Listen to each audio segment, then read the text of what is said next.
വേഗം വരുന്ന നമ്മുടെ കർത്താവായ യേശു ക്രിസ്തുവിൻ്റെ തനിനാമത്തിൽ എല്ലാവർക്കും സ്നേഹവന്ദനം.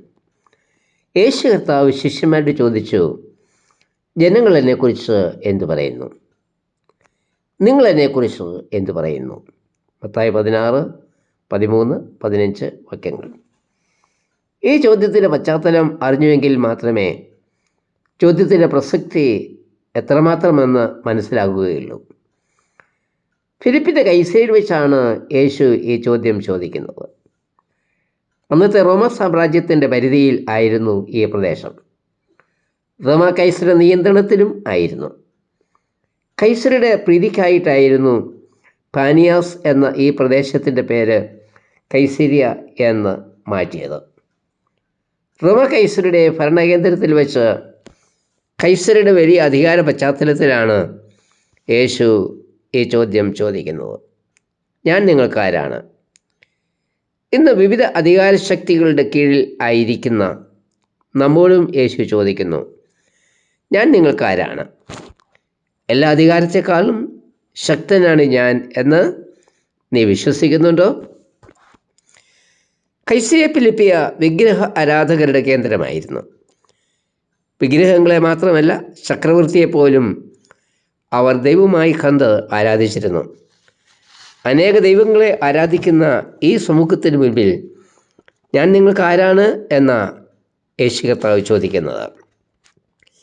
ഇന്ന് പല ദൈവങ്ങളെ ആരാധിക്കുന്ന സമൂഹത്തിലാണ് നാമും ദൈവത്തെ ആരാധിക്കുന്നത്. നാം ആരാധിക്കുന്ന ദൈവം ചുറ്റുപാടുമുള്ള പല ദൈവങ്ങളിൽ ഒരുവൻ മാത്രമാണോ? അതോ എല്ലാ ദേവന്മാരെക്കാളും വലിയവനും ശക്തനുമായ സ്വർഗത്തിലെ ദൈവമാണോ നമ്മളുടെ ദൈവം? യോർദാൻ നദിയുടെ ഉത്ഭവം കൈസരിയ ഫിലിപ്പിയിലെ ഒരു മലയുടെ ചരിവിൽ നിന്ന് ആയിരുന്നു. ഇസ്രായേലിൻ്റെ ചരിത്രം യോർദാൻ നദിയോട് ബന്ധപ്പെട്ടിരിക്കുന്നു. അതായത് ഗോത്രപിതാക്കന്മാരുടെ കാലം മുതൽ മോശ, യോശുവ, ഏലിയാവ് തുടങ്ങി യോഹന്നാൻ സ്നാപകനും യേശു ക്രിസ്തുവും വരെയുള്ള ഇസ്രായേലിൻ്റെ ചരിത്രം മുഴുവൻ യോർദാൻ നദിയോട് ബന്ധപ്പെട്ടിരിക്കുന്നു.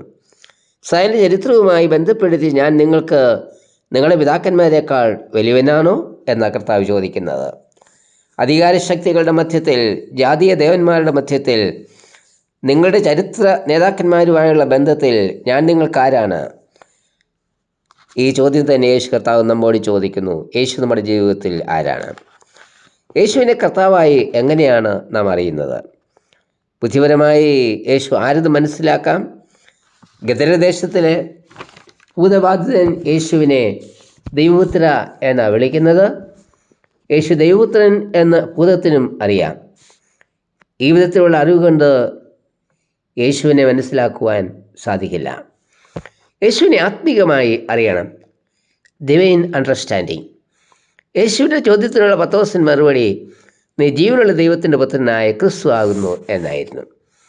ഇതിന് യേശു മറുപടി നൽകിയത്, നീ ഭാഗ്യവാൻ, ജഡരക്തങ്ങൾ അല്ല, സ്വർഗസ്ഥനായ എൻ്റെ പിതാവത്രേ ഇത് നിനക്ക് വെളിപ്പെടുത്തിയത്. മറ്റ് ശിഷ്യന്മാർക്ക് ആർക്കും ലഭിക്കാത്ത ഒരു ആത്മീക വെളിപ്പെടുത്തൽ പത്രോസിന് ലഭിച്ചു. പരസ്യമായി ക്രിസ്ത്യാനികൾ എന്ന് നാം എല്ലാവരും അഭിമാനിക്കുന്നു. കർത്താവിനെക്കുറിച്ച് പല അറിവുകളും നമുക്കുണ്ട്. യേശു എനിക്കായി ക്രൂശിൽ മരിച്ചു എന്ന് നാമും പറയും. എന്നാൽ പത്രോസ് നൽകിയതുപോലെയുള്ള ഒരു സാക്ഷ്യം, നീ ജീവനുള്ള ദൈവത്തിൻ്റെ പുത്രനായ ക്രിസ്തു എന്ന് സാക്ഷിപ്പാൻ നമുക്ക് കഴിയുന്നു വെച്ചോ. അങ്ങനെ പറയണമെങ്കിൽ നാം ആത്മീകമായി ജനിക്കണം. ആത്മീയപരമായ അറിവിനോടൊപ്പം യേശുവുമായി നമുക്ക് വ്യക്തിപരമായ ബന്ധം കൂടി ആവശ്യമാണ്. യേശുവിന് വ്യക്തിപരമായ അനുഭവം ഉള്ളതുകൊണ്ടാണ് പത്രോസ് ഈ സാക്ഷ്യം പറയുന്നത്. ബുദ്ധിപരമായ അറിവ് വെച്ചുകൊണ്ടാണ് ശൗൽ ക്രിസ്ത്യാനികളെ ബന്ധിക്കുവാനുള്ള കൽപ്പനയുമായി ദമസ്കോസിലേക്ക് പോയത്. ദമസ്കോസിൽ എത്തുന്നതിന് മുൻപ് യേശുവിനെ അവൻ അനുഭവിച്ച് അറിഞ്ഞു. നീ ഉപദ്രവിക്കുന്ന ക്രിസ്തു ഞാനാകുന്നു എന്ന കർത്താവ് പത്രോസിനോട് പറയുന്നത്. അവിടെ വെച്ച് ശൗൽ യേശുവിനെ അനുഭവമാക്കി. യേശു തൻ്റെ ജീവിതത്തിലേക്ക് വന്നപ്പോൾ ശൗൽ എന്ന പേര് മാറി പൗലൂസായി രൂപാന്തരപ്പെട്ടു. പൗലൂസ് പറയുന്നത്, ഇനി ജീവിക്കുന്നത് ഞാനല്ല, ക്രിസ്തു അത്രേ എന്നിൽ ജീവിക്കുന്നത്.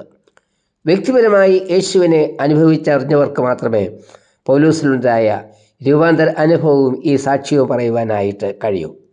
ഇത് നമുക്കും ആവശ്യമല്ലേ? ജോൺ കല്ലഹൻ എന്ന അമേരിക്കൻ മിഷണറിയുടെ സാക്ഷ്യം ഇപ്രകാരമാണ്: ഞാനൊരു പത്രവിതരണക്കാരനും അതോടൊപ്പം ഒരു മോഷ്ടാവും ആയിരുന്നു. ഒടുക്കം ഞാൻ ജയിലിൽ അടയ്ക്കപ്പെട്ടു. 1 അല്ല 6 തവണ. വഴിയിൽ കിടന്ന ഒരു ലേഖയ്ക്ക് കൂടി ഞാൻ യേശുവിനെക്കുറിച്ച് വായിച്ചു. പിറ്റേ ദിവസം ആ ലേഖ എഴുതിയ മിഷണറിയെ പോയി കണ്ടു. മിഷണറിൽ കൂടി യേശുവിനെ അറിഞ്ഞു. ഞാൻ എൻ്റെ പാവം യേശുവിനോട് ഏറ്റു പറഞ്ഞു. ദൈവത്തിൻ്റെ വചനം എന്നെ ഞാനാക്കി, യേശുവിനെ ഞാൻ അനുഭവമാക്കി. ഇതായിരുന്നു ജോൺ കല്ലഹൻ്റെ സാക്ഷ്യം. ഈ അനുഭവമാണ് നമുക്കും ആവശ്യം. കർത്താവെ, നീയുമായി വ്യക്തിപരമായ ബന്ധമുണ്ടാക്കുവാനും നിന്നെ കർത്താവായി സാക്ഷിക്കുവാനും എന്നെയും ഒരുക്കണമേ. ആമേൻ.